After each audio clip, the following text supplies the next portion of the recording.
በስመ አብ ወወልድ ወመንፈስ ቅዱስ አሐዱ አምላክ አሜን።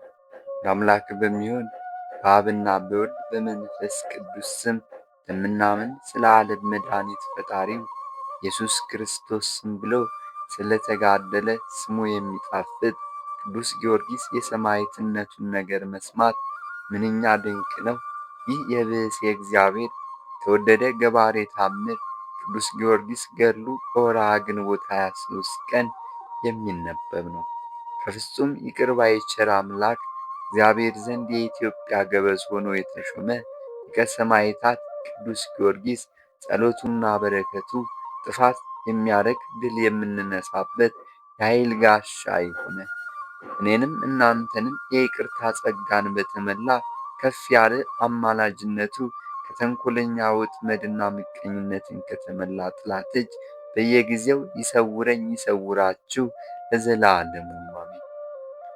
ኮከበ ክብር ገባሬ ተአምር በእግዚአብሔር ዘንድ የከበረ የተወደደ ሊቀ ሰማዕታት ቅዱስ ጊዮርጊስ አሜን ይሁን ይደረግልኝ ብሎ በጸለየ ጊዜ አየረ ሰማዩ በልዑላንና ቅዱሳን መላእክት ተመላች።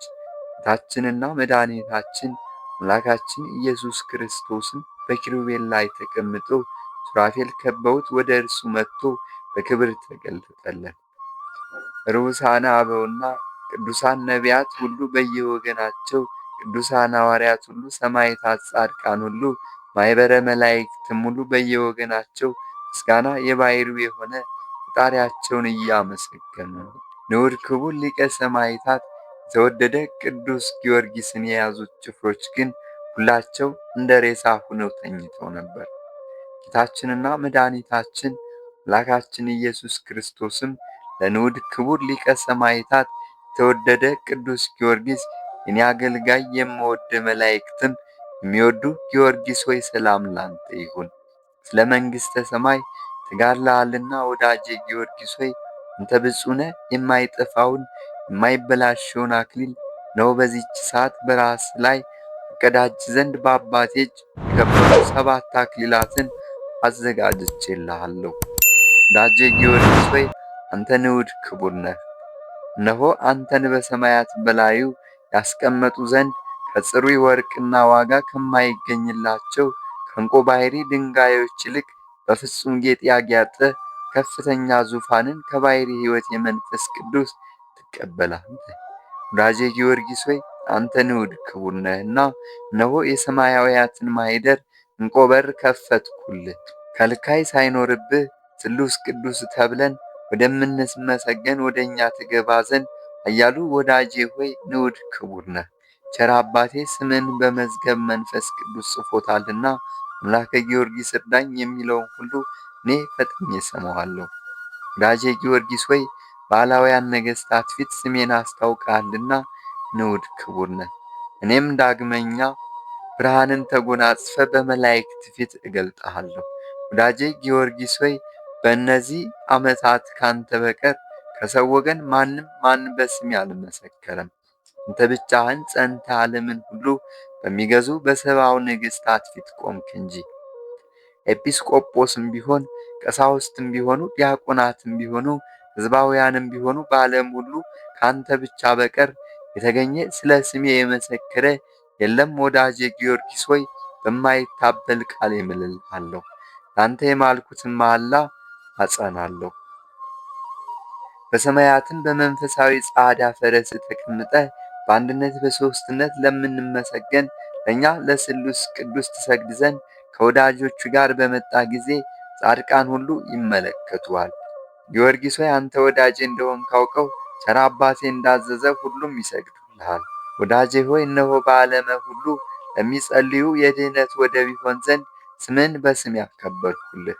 ከሥጋ ቁራጭ ከልብስ ቅዳጅ ለማግኘት የታደለውን ስለ ስሜ በተቀበልከው የተጋድሎ መከራም የታመነውን ሰው ከመከራ ሁሉ አድነዋለሁ ብዬ በራሴ ማልኩልህ። ወንድም ሴትም ቢሆኑ ቢታመሙም በመከራ ቢወድቁ ወደ ፍርድም ቢወጡ በጦር ሜዳ ወይም በወህኒ ቤት ቢሆኑ በባሕር በወራጅ ወንዝም ቢሆኑ በመንገድም ቢሆን በሽፍቶች እጅ ቢወድቁ አውሬ ቢያገኛቸው፣ እሳት አደጋ ቢደርስባቸው፣ ወይም ክፉ አሟሟት ቢገጥማቸው፣ ወይም በችግር ላይ ሆነው እጅግ ተስፋ ቢቆርጡ፣ ይልቁንም የሰዎች ልጆች በሚያዝኑበት ጽኑ መከራ ቢወድቁ፣ በስምህ ተማጥነው 3 ጊዜ አምላከ ጊዮርጊስ እርዳን፣ አምላከ ጊዮርጊስ እርዳን፣ አምላከ ጊዮርጊስ እርዳን እያሉ ወደ እኔ ቢጮኹ ያን ጊዜ ፈጥኜ እራራላቸዋለሁ። ፈጥኜ ማድናቸው ዘንድ ለጸሎታቸው መልስ እሰጣቸዋለሁ። ከልባቸው የለመኑኝን ሁሉ እፈጽምላቸዋለሁ፣ ከመከራቸውም እታደጋቸዋለሁ። ስለ ስሜ የተቀበልከውን መከራ ያገኘህን ድካም የሚናገር ይህን መጽሐፈ ገድልን የሚጽፈውን ሁሉ ስሙን በሕይወት መጽሐፍ እጽፈዋለሁ፣ ኃጢአቱንም አስተሰርይለታለሁ። በመንግሥተ ሰማያትም ያንተ ልጅ አደርገዋለሁ። ለዘላለም በአንድነት ከአንተ ጋር አኖረዋለሁ። ለዘላለም አልጥለውም። በስምህ የተማጠነውን በሃይማኖት ወንዶችም ቢሆኑ ሴቶች ልጆቹን በስምህ የጠራውን እኔ እባርከዋለሁ። እስከ ዘላለምም ድረስ ከእርሱ ጋር አኖራለሁ፣ ልቡንም ደስ አሰኘዋለሁ። በስምህ በተጠራች ቤተ ክርስቲያን ማኅበረ መላእክት እንዲያገለግሉ አደርጋለሁ። ለቤተ ክርስቲያንም ዕጣን፣ መብራት፣ ስንዴ፣ ወይን የሚሰጥ በስምህ ለተራበ የሚያበላ ለተጠማ የሚያጠጣ የከበረችውን የዝክረ በዓልህን ቀን የሚያከብረውንም እኔ በዚህ ዓለም እራደዋለሁ። በሚመጣውም ዓለም ካንተ ጋር በመንግሥቴ ደስ አሰኘዋለሁ። በስምህ ለተራቆተ የሚያለብሰውን እኔ የክብር ልብስ አለብሰዋለሁ። ለቤተ ክርስቲያን በስምህ መብራት የሚያበራውን ዕጣን የሰጠውን መላእክት እንደሚያበሩለት አደርገዋለሁ። ወደ እኔም ደስ ብሎት ይመጣል። በስምህ እንግዳ የሚቀበለውን እኔ ኃጢአቱን አስተሰርይለታለሁ፣ ለዘላለም በመንግሥቴ ይቀበለዋለሁ። በስምህ ምጽዋት የመጸወተውን እኔ ከቅዱሳን ጋር እቆጥረዋለሁ። ከዚህ ዓለም ሀብትም ምንም እንዳያጣ የማድረግ እኔ ፈጣሪ እግዚአብሔር ነኝ። ከአንደበቴ የወጣውን እፈጽማለሁ እንጂ አልለወጥም። ወዳጄ ጊዮርጊስ ሆይ ሴቶች ከወለዷቸው ሁሉ ዮሐንስ መጥምቅን የሚበልጠው አልተነሳም ያልኩትን እንደፈጸምኩ እንዲሁም ከአንተ በፊት ሰማዕት ከሆኑ ከአንተም በኋላ ከሚነሱ ከሰማዕታት ማኅበር ሁሉ አንተን የሚበልጥ የለም ብዬ እንደሌለ በራሴ ማልኩልህ። ወዳጄ ሆይ ወደ እኔ ታርግ ዘንድ ሰማዕትነትህን ፈጽመህ ለእኔና ቸሮ አባቴ ለመንፈስ ቅዱስም ንጹሕ ቁርባን አድርጌ አከብረሃለሁ። ሰማያውያን መላእክትን አንተን ለመቀበል ይጠባበቃሉና ከአንተ ጋር ደስ ይላቸዋል። ሥጋንም በዚህ ከተሰበሰቡት ማንም ሊነካው እንዳይችል አገልጋዮች መጥተው እስኪወስዱት ድረስ የምድር ንጹሕ ውስጣን አደርጋለሁ።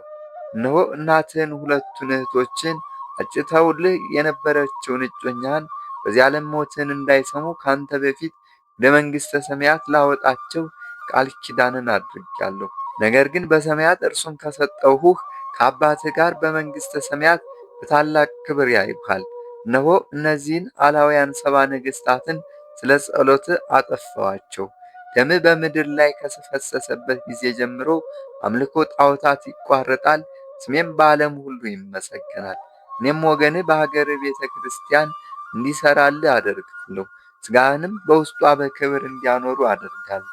ከዚህ በኋላም ዲያብሎስ በቤተ ክርስቲያን ላይ ስደት ያስነሳል። ከሰማዕታትም የብዙዎችን ደም በዓለም ሁሉ ለ40 ዘመን ያስፈስሳል። በቤተ ክርስቲያንህም ስለማደርገው ታምራት ያመናፍቅ ንጉሥ ዱድያኖስ ቤተ ክርስቲያንህን ለማፍረስ ይፈታተናል። ይህንንም ያስፈጽም ዘንድ ብዙ ሰራዊትን ይልካል። በእጅግ ክፉ ሞትም እንድትቀስፈው አደርጋለሁ። እነዚህም ከሃዲያን 70 ነገሥታትንም በእኔ ኃይል እንዳጠፋኋቸው ስደትም እንደተቋረጠ ደግሞም እርሱን ታጠፈዋለህ። ቸር አባቴ እንዳዘዘም ስለ እርሱ ፈንታ ሌላ ይነግሣል። ታላቅ ከፍ ያለች ያማረች የከበረች ቤተ ክርስቲያንንም ይሠራልሃል። አብያተ ክርስቲያናትንም ያከብራል። ሰዎች ሁሉ በምላ ዓለም እኔ አምላክህንም በግልጥ ያመልኩኛል። እኔም እነርሱም በዓለም ሁሉ ቤተ ክርስቲያንህን እንዲሠራ አደርጋለሁ። ስምህም በዓለም ዙሪያ ሁሉ ይታወቃል። ስምህንም እየጠሩ ያመሰግኑሃል። ሥጋ ባለበት ሁሉ እጅግ ድንቅ ድንቅ ታምራትን እንዲያደርግ አደርጋለሁ። ሰዎች ሁሉ ለቤተ ክርስቲያንህ እጅ መንሻ ያቀርባሉ። ይልቁንም በአንተ ዝክረ በዓል ቀን ይህችውም ሰማዕትነትን የፈጸምክባት ቀን ናት። አይሁድና የኤሳው ልጆች የፋርስ ሰዎች ሳይቀሩ ወደ ቤተ ክርስቲያን እንዲመጡ የከበረ እጅ መንሻ እንዲያቀርቡ አደርጋቸዋለሁ። በዚችም ዕለት በሁሉ ዓለም ያለውን ስንዴ ባርከዋለሁ። የድል አክሊልንም በተቀበልክባት ዕለት የምድርን ፍሬ ባርካለሁ። በቤተ ክርስቲያንም የሚቀደስበት ቀን ለምድር ፍሬያት መጀመሪያ ይሆናል። ይኸውም ወርኃ ኅዳር 7 ቀን ነው። ወዳጄ ጊዮርጊስ ሆይ ለዘላለም ስምህ በሰማይ በምድር የከበረ ይሆናል። ጌታችን ኢየሱስ ክርስቶስም ይህን ቃል ኪዳን ለቅዱስ ማር ጊዮርጊስ ሊቀ ሰማዕታት ኃያል መስተጋድል ከሰጠው በኋላ ኃያሉን ደስታውን አሳደረበት። ንዑድ ክቡር ኃያል መስተጋድል ሊቀ ሰማዕታት ቅዱስ ማር ጊዮርጊስ እጅግ ደስ ብሎት ጌታዬ ኢየሱስ ክርስቶስ ሆይ የማይገባኝን እጅግ አክብረኸኛልና አመሰግንሃለሁ አለ። ከዚህ በኋላም ጌታችን የተመሰገነ ሊቀ ሰማዕታት ቅዱስ ጊዮርጊስን ባርኮት ከእርሱ ተሰወረ። ቅዱስ ማር ጊዮርጊስም ወታደሮችን ቀስቅሶ ወንድሞቼ ኑ የታዘዛችሁትን ፈጽሙ አላቸው። ፊቱንም ወደ ምስራቅ መልሶ በስመ አብ ወወልድ ወመንፈስ ቅዱስ ብሎ መስቀል ምልክት አማትቦ አንገቱን አቀረበ። ያን ጊዜም የሊቀ ሰማዕታት ቅዱስ ማር ጊዮርጊስን የከበረች ራሱን ቆረጡት። ደምና ውሃው ወተትን ፈሰሰው። ጌታም ደሙን በብርሃን ልብስ እንዲቀበለው ሊቀ መላእክት ቅዱስ ሚካኤልን አዘዘለት። ጌታችንና መድኃኒታችን አምላካችን ኢየሱስ ክርስቶስ የኃያሉ ሊቀ ሰማዕታት ቅዱስ ጊዮርጊስን ነፍስ በእጁ ተቀብሎ ሳማት፣ በሰማያዊ ልብስም አጎናጽፎ ከእርሱ ጋር ወደ ሰማይ አሳረጋት። ያን ጊዜም ሰማይ ሁለንተናው ቅዱሳን መላእክትን ተመላ። ቅዱሳኑ ሁሉ በየወገናቸው ያመሰግኑ ነበር። ብርሃናዊ ልብስንም አልብሰው በዕንቁ ባሕሪ ያጌጡ ከጽሩይ ወርቅ የተሰሩ መከራ በተቀበላቸው 7 ዓመታት ልክ ከዕፀ ሕይወት አበቦች የተሰሩ አክሊላት ያሉበትን ዘውድ አቀዳጀው። ከማኅበረ በኵር ጋርም የወዳጅ መስተጋድል ቅዱስ ጊዮርጊስን ስም ለዘላለም ስሙን ጻፈው። ሰማያውያን መላእክትና ቅዱሳንንም ሁሉ በየወገናቸው በመንበሩ ላይ እንዲያስቀምጡት በኢየሩሳሌምም ሰማያዊት በዓል እንዲያደርጉለት አዘዛቸው። ቅድስት በረከቱ ከእኛ ጋር ትሁን ለዘላለሙም አሜን። ከዚህ በኋላ ከመብረቁ ከነጎድጓዱና ከነውጽውጽታው ጽናት ከዝናሙም ብዛት የተነሳ በምድር ላይ ትልቅ ድንጋጤ ሆነ። ምድርም 3 ጊዜ ተነዋወጸች። በዚያም ቆመው የነበሩ ሰዎች ሁሉ ወደ ከተማ ሸሹ። ጭፍሮችም ይህንን ባዩ ጊዜ በሊቀ ሰማዕታት ቅዱስ ጊዮርጊስ አምላክ አመኑ። ነፍሱም ወደ ሰማይ ባረገች ጊዜ በእግዚአብሔር ፊት ሰገደች። ጌታችንና መድኃኒታችን ኢየሱስ ክርስቶስም የምትታመን ነፍስ ከሥጋዋ በተለየች ጊዜ አስቀድሞ ለሥሉስ ቅዱስ የአምልኮ ስግደትን ትሰግዳለች። ወደ ወዳጄ ጊዮርጊስም ወሰዷት። የአክብሮት ስግደትን ለእርሱ እጅ ትንሣ ብሎ አዘዘ። ለአብና ለወልድ ለመንፈስ ቅዱስም ምስጋና ይሁንና የተወደደ የኃያልና መስተጋድል ፍጡነ ረድኤት ሊቀ ሰማዕታት ቅዱስ ጊዮርጊስ ሰማዕትነቱ በዚህ ሁኔታ በወርኃ ሚያዝያ 23 ቀን በዕለተ ዓርብ በ9 ሰዓት ተፈጸመ።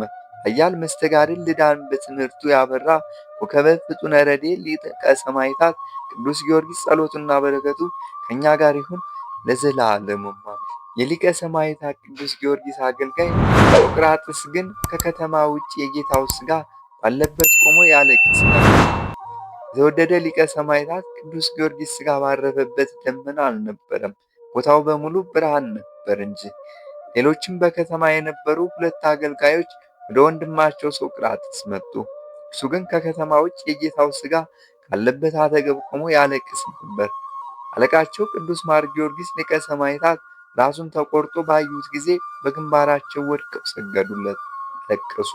ሶቅራጥስም ጌታችንና መድኃኒታችን አምላካችን ኢየሱስ ክርስቶስ ለሊቀ ሰማዕታት ቅዱስ ጊዮርጊስ የሰጠውን ቃል ኪዳን ሁሉ በነገራቸው ጊዜ እጅግ ደስ አላቸው። የከበረ ሊቀ ሰማዕታት ቅዱስ ጊዮርጊስን ራስ ከከበረች ሥጋው ጋር አገናኙ። አንድ በሆነች ጊዜም በአንገቱ ላይ ሰይፍ ያረፈበት ምልክት አልተገኘም።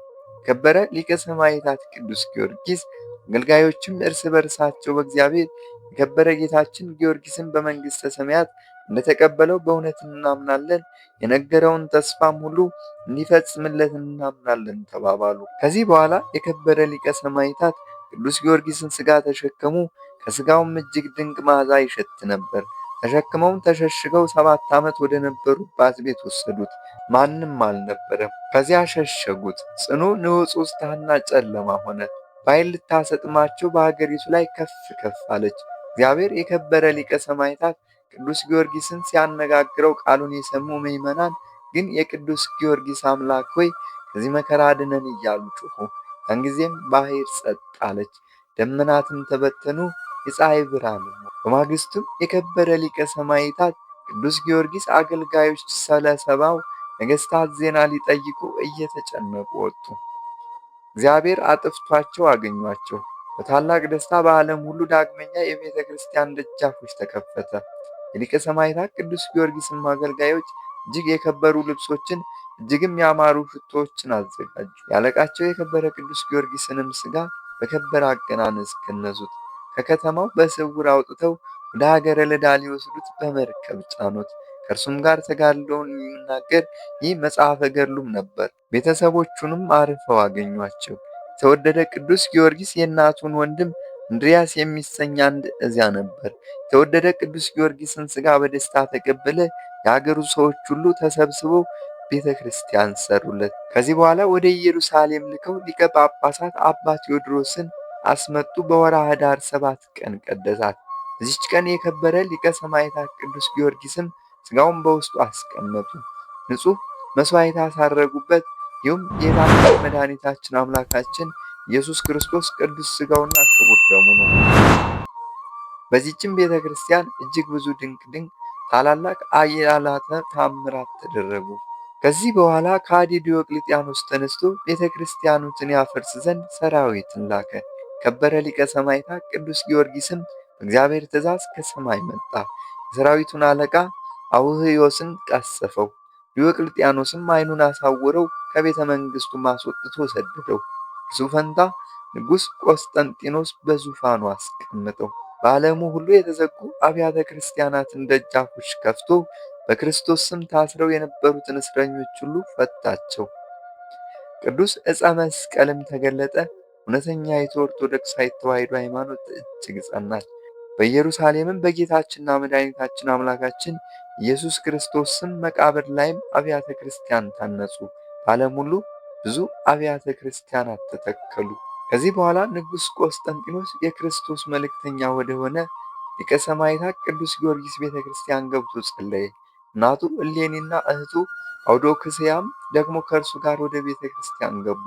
ሊቀ ሰማዕታት ቅዱስ ጊዮርጊስም በራእይ ተገልጦ ለነፍሱ የሚበጀውን ሁሉ ነገረው። በልዳ ሀገርም የክርስቶስ መልእክተኛ የሆነ ሊቀ ሰማዕታት ቅዱስ ጊዮርጊስንም ቤተ ክርስቲያን ከፍ ከፍ አድርጎ የሠራ እርሱ ነው። የመጀመሪያይቱ የግንባታዋ ወርድና ቁመት ትንሽ ስለነበረች አሰፋት። ብዙ ድንቅ ኃይለ ተአምራት ተገለጠባት። እነዚህም በልዩ ልዩ መጽሐፍ ተጽፈዋል። በወርኃ ሚያዝያ 23 ቀን በዕለተ ዓርብ በ9 ሰዓት ተጋድሎውን የፈጸመው ንጹሕ የተወደደ ሊቀ ሰማዕታት ቅዱስ ጊዮርጊስ ከፍ ከፍ ላደረገው የቅዱሳን ሰማዕታት አምላክ ፈጣሪያችን እግዚአብሔር ምስጋና ይግባው። ከቅዱስ ጊዮርጊስ ጋር ንግሥቲቱ እለእስክንድርያም ጭምር ሰማዕት የሆኑትም ቁጥራቸው 110,000 ነው። የሰማዕትነቱን አክሊል የተቀበሉ ሁሉ ከከበረ ሊቀ ሰማዕታት ቅዱስ ጊዮርጊስ ጋር በጻድቃን አገር በኢየሩሳሌም ደስ ይላቸዋል። ይህንን ነገርናችሁ እያሉ አሸናፊው ሊቀ ሰማዕታት ቅዱስ ጊዮርጊስ ስለ ጌታችንና መድኃኒታችን አምላካችን ኢየሱስ ክርስቶስ ስም የታከሰውን የሕማሙንና የገድሉን ነገር እስከዚህ ድረስ መሰከርንላችሁ። ወዳጆቼ ሆይ እንግዲህ ወዲህ የተወደደ ሊቀ ሰማዕታት ቅዱስ ጊዮርጊስ ከጌታችንና መድኃኒታችን አምላካችን ኢየሱስ ክርስቶስ ስም በሰማዕት ያገኛችውን ክብርና ልዕልና መለስ ብለን እንነግራችሁ ዘንድ ወደ ቀደመው እንመለስ። እኔ ትሑት ቴዎዶጦስም በዓይኔ ያየሁትን በጆሮዬ የሰማሁትን ልንገራችሁ። ስሙ ስም አጠራሩን ባከበረው እግዚአብሔር የሚወደው ንጉሥ ቴዎዶስዮስ በዘመኑ በነገሰበት ቀን ታላቅ ተአምርን አይቷልና። እነሆ በዘመኑ የተወደደ ሊቀ ሰማዕታት ቅዱስ ጊዮርጊስ ሊቀ መላእክት ቅዱስ ሚካኤል ተከትሎት በታላቅ ግርማ ከሰማይ ሲወርድና ንጉሥ ቴዎዶስዮስንም በሮም መንግሥት ላይ ሲያስቀምጠው አይቷል። ከነገሰ 20 ዓመት በኋላ በተወደደ ሊቀ ሰማዕታት ቅዱስ ጊዮርጊስ ስም ታላቅ ቤተ ክርስቲያን ሠራ። የተወደደ ሊቀ ሰማዕታት ቅዱስ ጊዮርጊስ ቤተ ክርስቲያን በሚቀድስበት ቀን ኤጲስቆጶሳትን ሁሉ ሰበሰበ። ወደ እኔም ላከ። በእርጅና ደካማ ስንሆን ወደ እርሱ ሄዱ። ስለ ስመ እግዚአብሔር በተጋደለ በኃያሉ ምስጉን ሊቀ ሰማዕታት ቅዱስ ጊዮርጊስ የተተከለች ቤተ ክርስቲያንን በእግዚአብሔር ስም ባረክን። በቀደስንበትንም ጊዜም ሊቃውንቱ እንደሚገባው ይዘምሩ ነበር። እግዚአብሔር ወዳጅ ንጉሡም ቴዎዶስዮስና መኳንንቱ ሕዝቡ ሁሉ ከእኛ ጋር ነበሩ። ከመፍቀሬ እግዚአብሔር ንጉሥ ቴዎዶስዮስና ከሕዝቡም ጋር ከተቀመጥን በኋላ ንጉሥ ቴዎዶስዮስ የኃያሉ መስተጋድል ሊቀ ሰማዕታት ቅዱስ ጊዮርጊስን መጽሐፈ ገድል እንዲያነቡ አዘዘ። ይህች ዕለትም ወርኃ ሚያዝያ 23 ቀን ነበረችና በታላቅ ጸጥታና እርጋታ አደመጥን። ጌታችንና መድኃኒታችን አምላካችን ኢየሱስ ክርስቶስ ለኃያሉ መስተጋድል ሊቀ ሰማዕታት ቅዱስ ጊዮርጊስ ከሰማዕታት ሁሉ ለዘላለም የሚመስልህ የሚተካከል የለም ሲል ከሰጠው የቃል ኪዳኑ ንባብ ምዕራፍ ሲደርስ ይህ ቃል በእኔ ትሑት ቴዎዶጦስ ዘንድ ከበደኝ። ነገሥታት፣ መኳንንት ሹመታቸውን፣ ሀብታቸውን፣ የዚህን ዓለም ክብር ሁሉ ንቀው ስለ ጌታችን ኢየሱስ ክርስቶስ ስም በዲዮቅልጥያኖስ ዘመን ተጋድለዋል። ይህ ንጹሕ ሰማዕት ከእነርሱ ምንኛ የከበረ ከእነዚያ ሁሉስ ምንኛ ከፍ ከፍ ያለ ነው ብዬ አደነቅሁ። ቅዳሴም ከተፈጸመና ምሽትም ከሆነ በኋላ ከንጉሥ ቴዎዶስዮስ ጋር ጸሎት አድርገን ተኛን። ከእኛ ማንም ማን አልበላ። ንጉሥ መፍቀሬ እግዚአብሔር ቴዎዶስዮስም ቢሆን በቅጥረ ቤተ ክርስቲያኑ ውስጥ ከእኛ ጋር ተኝቶ ነበር እንጂ። ቤተ ክርስቲያኒቱ የተቀደሰችባት ቀንም በትንሣኤ ዕለት በሚውልባት እሁድ ሌሊት ነበረች። መንፈቀ ሌሊትም በሆነ ጊዜ ጸሎት አድርገን ጨርሰን አሜን አለን። ተሰብስበንም የእግዚአብሔርን ድንቅ ነገሮች ስንነጋገር ንጉሡም ከእኛ ጋር ተቀምጦ ነበር። ከአበውም አንዱ አእምሮ ወደ ሰማይ ተመሰጠ። ከምድራውያን ወገን ማንም ማን ሊናገረው የማይቻለው ምስጢር ተገለጠለት። እሱም በእግዚአብሔር ዙፋን ፊት ቆሞ የብዙ ብዙ የሚሆኑ አእላፍ መላእክት በመለኮት ሕሩያን የሆኑ ቅድስት ሥላሴን ሲያመሰግኑ አየሁ። ቅዱሳንንም አየኋቸው። እነርሱም በየማዕረጋቸው እየመጡ ለእግዚአብሔር ሰግደው አመስግነው ልመናቸውን ያቀርባሉ። ከዚህ በኋላም በየወገናቸው ይቆማሉ። ቅዱሳኑ ያሉበትን ክብርና ማዕረግ ከሰዎች ማንም ማን ቢሆን ሊናገር አይችልም። ከዚህ በኋላ አንድ ሰው አየሁ። እነሆ በንጉሥ አምሳል የወርቅ ዘውድ ደፍቶ ከውጭ መጥቶ ወደ ውስጣጤ መንጦላዕት ገባ። በዘውዱም ላይ 7 አክሊላት ነበሩበት። እርሱ ከፀሐይ ይልቅ እልፍ ጊዜ በሚያበራ ነጭ ፈረስ ላይ ተቀምጦ ነበር። የነገሥታት ልብስ ለብሶ ነበር። ለነገሥታት የሚገባውን መሳሪያ ሰይፍ ይዞ ነበር። ለንጉሣዊ ክብሩ የሚመስለው የሚተካከለው የለም ነበር። ለሥላሴ ሰግዶ ወደ ውጭ በወጣ ጊዜ ብዙዎች በግራና በቀኝ አጅበው ይከተሉት ነበር። ቅዱሳን ጻድቃንም ሁሉ ሲሰግዱለት አይቼ እጅግ አደነቅሁ። ወደ ቀኝም መለስ ብዬ አንድ መነኩሴ ቆሞ አየሁ። እንደ እግዚአብሔር መልአክም ክንፎች አሉት። በራሱም ላይ መንግሥት ዘውድ ተቀዳጅቷል። ከዚህ ዓለም ነገሥታት ማንም ማን ያለበሰው ምሳሌ የሌለው ልብስም ለብሷል። በቀኝ እጁ በትረ ወርቅ ይዟል። ፊቱ ደስታን የተመላ ነበር። ቃላት ክብር አርፎበታል። አባቴ ሆይ በዚህ ታላቅ ክብር ያለ አንተ ማን እንደሆንክ የሚከብስ ክብር ምን እንደሆነ ትነግረኝ ዘንድ እለምንሃለሁ ብዬ ጠየቅሁት። እርሱ ግን አቅፎ የጣዕመ ሰዎች ወገን አባ ቡላ ነኝ፣ የባሕርይ አምላክ ኢየሱስ ክርስቶስ የሾመህ ጠባቂ ሆይ አመጣጥ መልካም ነው አለኝ። ይህንንም ባለ ጊዜ በፊቱ ባለሟልነትን ስላገኘው ደስ ብሎኝ ጻድቅ አባት ሆይ ለክብርት ሰላምታ የበቃው ካደረግከኝስ ማልዳለሁ። አሁን የመጣው የእነዚህ የተሰበሰቡት ሁሉ የሚሰግዱለት ይህ ትልቅ ንጉሥ ማን እንደሆነ ትነግረኝ ዘንድ እንደገና ማልድሃለሁ አልኩት። ይህ ንዑድ ክቡር ግን በመንፈሳዊ ደስታ ፈገግ ብሎ እስካሁን አታውቀውምን አለ። እኔም መልሼ እንደምን አውቀዋለሁ? ፈጽሞ ያለ ዛሬ አላየሁትም አልኩት። እርሱም መልሶ ትናንትና በዚች ቤተ ክርስቲያን ለተመረጠው የእግዚአብሔር ወዳጅ ኃያሉ ቅዱስ ጊዮርጊስ በልብህ ስላሰብካት ምክንያት ልብን ላነጻልህ ነው እንጂ እኔ ለሌላ ነገር አልተላኩም። ነፍስ ሁላ ከሥጋዋ በተለየች ጊዜ ሥራቸው በነፍሳዊ ሰሌዳ ተገልጦ የሚታይ አጥም ቢሆን ጻድቅም ቢሆን አስቀድሞ ፍጹም የአምልኮ ስግደት ለእኛ ለቅድስት ሥላሴ ይስገዱ፣ ኋላ ግን ለወዳጃችን ጊዮርጊስ የአክብሮት ስግደት ይስገዱለት ብሎ ጌታችን መድኃኒታችን ኢየሱስ ክርስቶስ እንደተናገረ እሱ ከጻድቃን ሁሉ ይበልጣል። ለእግዚአብሔር ቃል በመታዘዝ ሁሉ ሲሰግድለት የምታየው ስለዚህ ነው። ጌታችን ኢየሱስ ክርስቶስም እኔን አገልጋዩን ሊያሳፍረኝ በወደደ ጊዜ በቸርነቱ ጎበኘኝ። ከዚህ ዓለም ተለየው። በቸርነቱም ወደ ሰማያዊት ሀገር ኢየሩሳሌም ወሰደኝ። ይህንን አንተ የምታየውን ሰማይ ታየሁት። እሱም የመንግሥት ዘውድ ተቀዳጅቷል። በዘውዱም ላይ ዘውድ ተቀዳጅቷል። በዘውዱ ላይም 7 አክሊላት አሉበት። ከዘውዱም ላይ ከልዳ ሰዎች ወገን በጌታችን በኢየሱስ ክርስቶስ ስም 4 ጊዜ የሞተው ሎዶቅያዊው ኃያሉ ጊዮርጊስ ይህ ነው የሚለውን ጽሑፍ አየሁ። እኔም ደግሜ በጌታችን በኢየሱስ ክርስቶስ ስም ብዙ መከራ ተቀብዬ 7 ጊዜ ሙቻለሁ። ነገር ግን በጌታችን በኢየሱስ ክርስቶስ ስም ብዙ መከራ ብቀበልም ጻድቃንም ሁሉ ሲሰግዱለት አየኋቸው። እንዲሁም በአንድ ቅጽበት የሁሉን ልቦና የሚያውቅ አንዱ እግዚአብሔር ሊቀ መላእክት ቅዱስ ሚካኤልን ወደ እኔ ላከው። ወዳጄ ቡላ ሆይ የሁሉ ፈጣሪ እንዳዘዘ መንፈሳዊ ሰላምታ ከመስጠት ስለምን ዘገየህ አለኝ። እኔም በልቦናዬ ያለውን ነገርኩት። ጊዜም ተሸክሞ ወደ ታማኙ አባ ኖብ ወሰደኝ። አባ ኖብም መነኩሴና ታላቅ ተጋድሎንም ፈጽሞ ሰማዕትነትን የተቀበለ ነው። መልአከ እግዚአብሔር ሊቀ መላእክት ቅዱስ ሚካኤል የእግዚአብሔርን ትእዛዝ አትተላለፍ፣ አንተ ራስህ ስለ እግዚአብሔር ስም ብለህ ይህንን ተጋድሎን በፈቃድህ አድርገሃልና። የከበረ ሊቀ ሰማዕታት ቅዱስ ጊዮርጊስ ግን በምሳር በመጋዝ በችንካር በእሳት ሁሉ አፍ ባለው ሰይፍ ከአራዊትም ይልቅ ከአፉ ነገሥታት ይህንን ሁሉ መከራ ተቀበለ። ወዳጄ ሆይ አንድ ጊዜ ከጭፍሮች አንዱ መጥቶ ናውጣ ንጉሥ ይጠራሃል ቢልህ በቤቱ ውስጥ ለሚጋደል ባህታዊ እንደ 70 ዓመት ያህል ይሆነዋል ብሎ እነግርሃለሁ አለኝ። ይህንንም በሰማው ጊዜ ይቅር በለኝ ብዬ ለሊቀ መላእክት ቅዱስ ሚካኤል ሰገድሁ። ሰማዕትነትን ከምንኩስና አስተባብሮ ለያዘ ቅዱስ አባ ኖብ ሰገድሁ። እነርሱም በእኔ ደስ አላቸው። ፈጥኜም ወደ ቅዱስ ጊዮርጊስ ሄጄ ሰገድሁለት። ይኸውም የኢየሱስ ክርስቶስ ንጹሕ ሰማዕት ኃያሉ ጊዮርጊስ ነው። አሁንም ክርስቶስ የሾመ ታማኝ መምህር ልቦናህን አንጻ፣ የድል አክሊልንም ከተቀበሉ ሰማዕታት ሁሉ ቅዱስ ጊዮርጊስን የሚመስለው የለምና አለኝ። አባ ቡላ ሲያነጋግረኝ የክርስቶስ ወታደር ቅዱስ ጊዮርጊስ ወደ እኔ መጣ። ፊቱ ከፀሐይ 7 እጅ ያበራ ነበር። ሰላምታ ሰጠኝ፣ ደስም አለኝ። ወደ እንቆራ ሀገር በተመለስክ ጊዜ መጥቼ ከአንተ ጋር እኖር ዘንድ ቤተ ክርስቲያንን ስራልኝ። እስከ 9 ዓመት ከ10 ወር ድረስ ወደዚያች ቅድስት ሀገር ትመጣለህ አለኝ።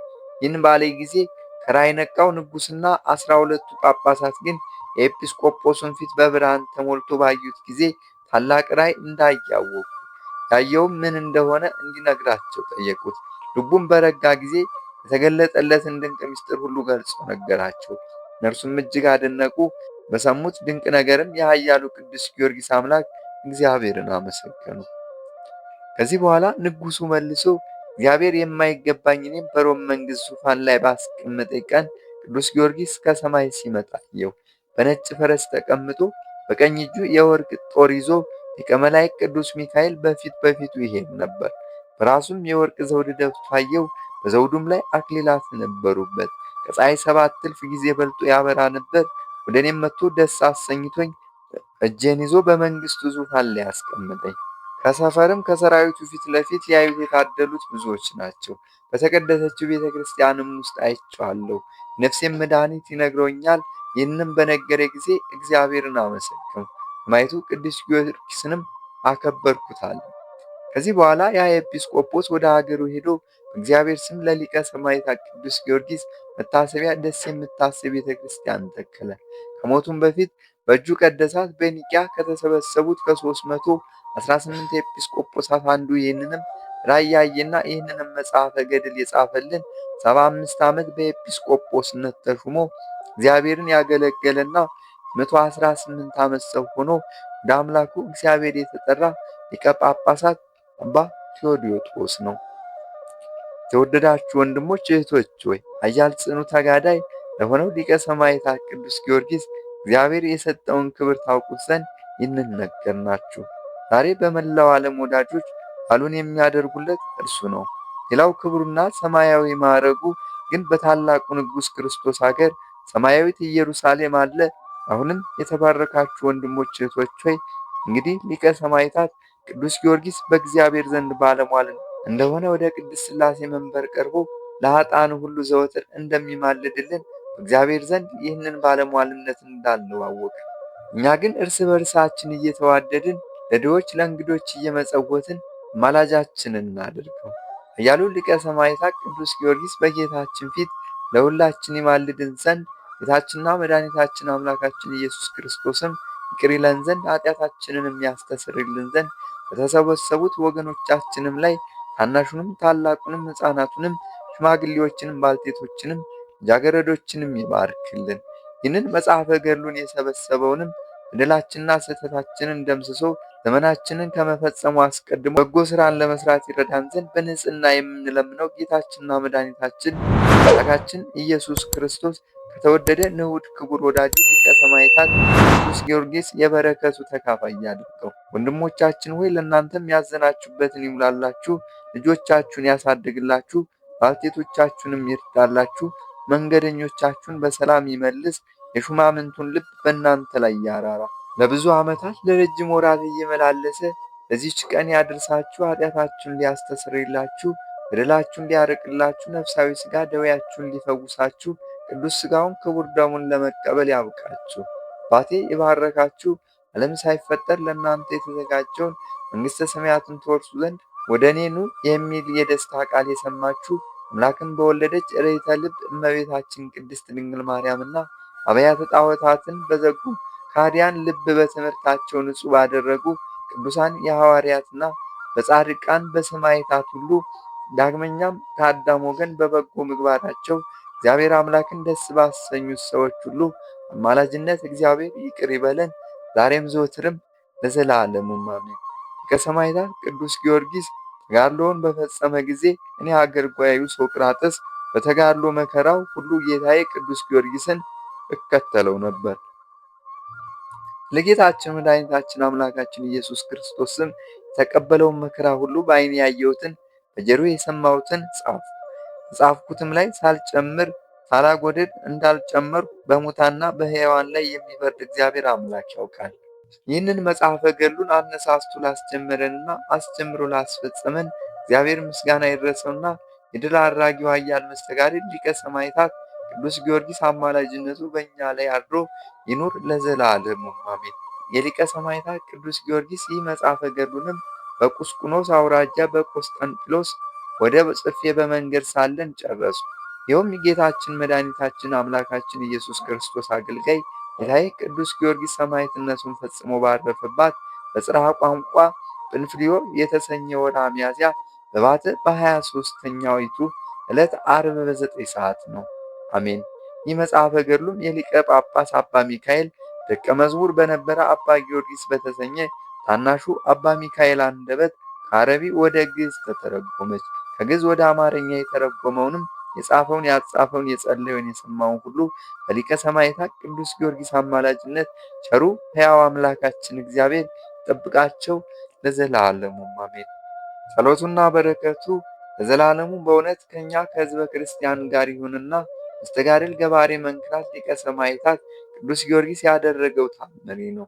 በዚያች ብባ በምትባል አገር ሊቀ ሰማዕታት ቅዱስ ጊዮርጊስን የሚወድና የሚያከብር እስታድር የሚባል አንድ አማኒ ሰው ነበር። በየዓመቱ በሀገረ ልዳ የቅዳሴ ቤቱና ሰማዕታት ኢየሱስ ክርስቶስ ሆኖ አንገቱን ለሰማይ የሰጠባትን የቅዱስ ጊዮርጊስን በዓል ያከብራል። ስለዚህም የሰቡ ፍሪዳዎችን፣ ብዙ በጎች፣ ማርና ዳግመኛም የምግብ አይነቶችን፣ ጧፎችን ለበዓልም የሚያስፈልጉትን ሁሉ እያዘጋጀ ያቀርባል። እሱ በሥራ ሁሉ ለሊቀ ሰማዕታት ቅዱስ ጊዮርጊስ ይታመናልና ስለዚህ ተግባሩ ጓደኞቹ አረማውያን ቀኑበት። በዚያች ሀገር ላይ ክርስቲያኖችን አጥብቆ የሚጠላ አንድ አገረ ገዥ ነበር። ጓደኞቹም ወደ ገዢው ሄደው ሊቀ ሰማዕታት ቅዱስ ጊዮርጊስን በዓል እንዳያደርግም ከሰሱት።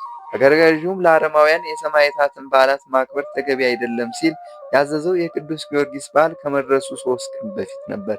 በዚያን ጊዜም ፈጽሞ በመቆጣት ደብዳቤ ጽፎ አትሞ እንካ ይህንን የመልእክት ደብዳቤ ይዘህ ትርጓሜው አሸናፊ የሚባል አልቂራ ሂድ፣ በውስጧም ትርጓሜው የቤት ንጉሥ አዛዥ የሚል በንጉሡ የእስታድር አድራሻ የተዘጋጀ ነበር። እሱ ወደ አዘዘው ቦታ እንጂ መልእክቱን ሳያደርስ ወደ ሌላ ቦታ እንዳይሄድ ተከታትለው ይጠብቁት ዘንድ ከእርሱ ጋር አብረው የሚሄዱ ሰዎችም ትእዛዙን ተቀብለው ወጡ። ከከተማ ውጭ በደረሱ ጊዜም በአንድ የዘንባባ ዛፍ አጠገብ ሆኖ ጊዮርጊስ ሆይ ስለ በዓል መታጎል ተመልከት እያለ ጸለየ። በዚህችም በዓል ዕለት ኃያሉ ሰማዕት ቅዱስ ጊዮርጊስ በነጭ ፈረሱ ተቀምጦ ተገለጸለትና አይዞ አትፍራ ብሎ እጁን ይዞ ከእርሱ ጋር በፈረስ ላይ አስቀመጠው። እንደ ዓይን ጥቅሻ ከልቃራ ሀገር አደረሰው። ከእስተዳር ቤት ደጃፍ ካወረደው በኋላ ሂድ ግባና ወደ እሱ የተላክበትን ደብዳቤ አድርስ፣ እሱም መልሱን ጽፎ ይሰጥሃል። እኔ እስክትመጣ ድረስ እዚህ ቆሜ እጠብቅሃለሁና ፈጥነህ ወደ እኔ ተመለስ አለው። ያም ሰው ወደ ቤቱ ገብቶ የመልእክቱን ደብዳቤ ለቤተሰቡ ሰጠ። እነሱም ወደ ጌታቸው ባቀረቡት ጊዜም በደስታ ተቀብለው የመልሱን ደብዳቤ ጽፎ ሰጥቶት ተመለሰ። ፈጥኖ ወጥቶ ሊቀ ሰማዕታት ቅዱስ ጊዮርጊስን በነጭ ፈረሱ ላይ እንደተቀመጠ በበራፉ ላይ አገኘው። በዚህች ሰዓትም በነጭ ፈረሱ ላይ ከእርሱ ጋርም አስቀምጦ ወደ አገሩ ወስዶ ቀድሞ ከእነርሱ ከጠባቂዎቹ ተለይቶ ካገኘው ከዘንባባው አጠገብ አውርዶት ወደ ቤት እንደ ልማድም ዝክረ በዓሌን አድርጋለሁ። ያም ሰው በፍጹም ደስታ ወደ ቤቱ ሄዶ ለበዓሉ ዝግጅት የሚያስፈልገውን ሁሉ ኤጲስቆጶሱ ከቀድሞው ይልቅ አስበልጦ ሰጠው። አስቀድሞ የከሰሱት እኒያ አረማውያንም ወደ ክፉ መኮንን ፈጥነው ሄደው እነሆ የላከው ሰው በአንተ ላይ ተዘባበተብህ፣ ሂድ ወደተባለበት ሳይሄድ ቀርቶ የተወደደ ቅዱስ ጊዮርጊስን በዓል ለማክበር ይዘጋጃልና አሉት። መኮንኑም ተቆጥቶ ጠርቶ እንዴት አበልከኝ አለው። ሰውየውም ሄጄ የመልእክቱንም ደብዳቤ ወደ ላከኝ አድርሻለሁ፣ እነሆ የመልእክቱንም የመልስ ጽሑፍ ይዤ መጥቻለሁ ብሎ የጽሕፈቱን ደብዳቤ ሰጠው። ተቀብሎ ባነበበው ጊዜ ልክ እርሱ ጽፎ በላከበት ዕለት እንደተጻፈ ሆኖ አገኘው። እጅግ አድንቆም ይህ መንገድ እጅግ ሩቅ 3 ቀን የሚያስኬድ ነውና ይህ ሰውዬ በአንድ ጊዜ እንዴት ደርሶ ሊመለስ ቻለ ብሎ ይህ ክፉ መኮንን ታላቅ ፍርሃት አደረበት። ኤጲስቆጶስንም ጠርቶ በየዓመቱ ሁልጊዜ ለቅዱስ ጊዮርጊስ ዝክርም የሚያስፈልገውን ሁሉ አሟልቶ ቤተ ክርስቲያኑ ሰጠ። የሀገሩ ሰዎች ግን ይህንን በሰሙ ጊዜ ፍርሃት መላባቸው። የሊቀ ሰማዕታት ቅዱስ ጊዮርጊስ ጸሎቱ በረከቱ ከሁላችን ጋር ይሁን ለዘላለሙ አሜን። አማላጅነቴ የሚታመን ባለደብዳቤውን ጌታው ወደ ንጉሥ እስትዳብ በላከው ጊዜ 3 ቀን የሚያስኬደውን በአንዲት ሰዓት እንዲጓዝ ያደረግከው ሊቀ ሰማዕታት ቅዱስ ጊዮርጊስ ሆይ አምላክህና አምላኬ ኢየሱስ ክርስቶስ እንዲህ ታደርግ ዘንድ ሥልጣንን ሰጥቶሃልና ከበደል ከስህተት ጎዳና በረድኤት ትጠብቀኝ ዘንድ እለምንሃለሁ። የቅዱስ ጊዮርጊስ ረድኤትና በረከት ከሁላችን ሕዝበ ክርስቲያን ጋር ይሁን ለዘላለሙ አሜን። አንድ አምላክ በሚሆን በአብ በወልድ በመንፈስ ቅዱስ ስም ግንቦት 23 ቀን በዚች ቀን ሐዋርያ ቅዱስ ዮልዮስ አረፈ። አንድ አምላክ በሚሆን በአብ በወልድ በመንፈስ ቅዱስ ስም ግንቦት 23 ቀን በዚች ቀን ሐዋርያ ቅዱስ ዮልዮስ አረፈ። እዚህም ቅዱስ ትውልዱ ከይሁዳ ነገድ ከእስራኤል ልጆች ከቤተ ገብርኤል ነው። የክብር ባለቤት ጌታችን ኢየሱስ ክርስቶስን መረጠው። ከ72ቱ አርድእትም የተቆጠረ ሆነ። የመንፈስ ቅዱስንም ሀብት ከሐዋርያት ጋር ተቀበለ። ከእነርሱም ጋር ታላቅ መከራ ደርሶበታል። ከዚህ በኋላ ሐዋርያት በአንብሮተ እድ ኤጲስቆጶስነት ሹመው ከእንድራኒቆስ ጋር በአገሮች ውስጥ እንዲሰብክ ላኩት። እንድራኒቆስም ባለፈው ዕለት ባረፈ ጊዜ ይህ ቅዱስ ዮልዮስ ገንዞ ቀበረው። ከዚህ በኋላ ከእርሱ እንዳይለይ ወደ እግዚአብሔር ጸለየ። በማግስቱ በዛሬው ዕለት አረፈ። እነሆ የከበረ ሐዋርያ ጳውሎስም እኒህን ሐዋርያት በሮሜ ክታቡ እንድሪያኒቆስና ዮልዮስን ሰላም ብሏቸው ሲል አስታውሷቸዋል። እግዚአብሔርም ምስጋና ይሁን። እኛንም በአባቶቻችን ሐዋርያት ጸሎት ይማረን፣ በረከታቸውም ከእኛ ጋር ትኖር ለዘላለሙም አሜን። በዚህችም ዕለት ሰማዕታት የሆኑ የእንስያ ከ72ቱ አርድእት የአንዱ የአፍሮዶጢ የዮልያና የቀሲስ ታኦድራጦስ የጳጳስ ታድሮስ የዮልያኖስና የእናቱ የእስክንድርያ የሆኑ ደግሞ የኤስድሮስ የሚስቱና የ2 ወር ልጇ እኔ ከእናቴ ጋር ክርስቲያን ነኝ ብሎ እየተናገረ ዲዮቅልጥያኖስ የገደላቸው ለእነርሱም ማኅበረ መታሰቢያቸው ነው። እግዚአብሔር ምስጋና ይሁን። እኛንም በእነዚህ ቅዱሳን ሰማዕታት ጸሎት ይማረን፣ በረከታቸውም ትድረሰን ለዘላለሙ አሜን። ስብሐት ለእግዚአብሔር ወለወላዲቱ ድንግል ወለመስቀሉ ክብር። ይቆየን። አሜን።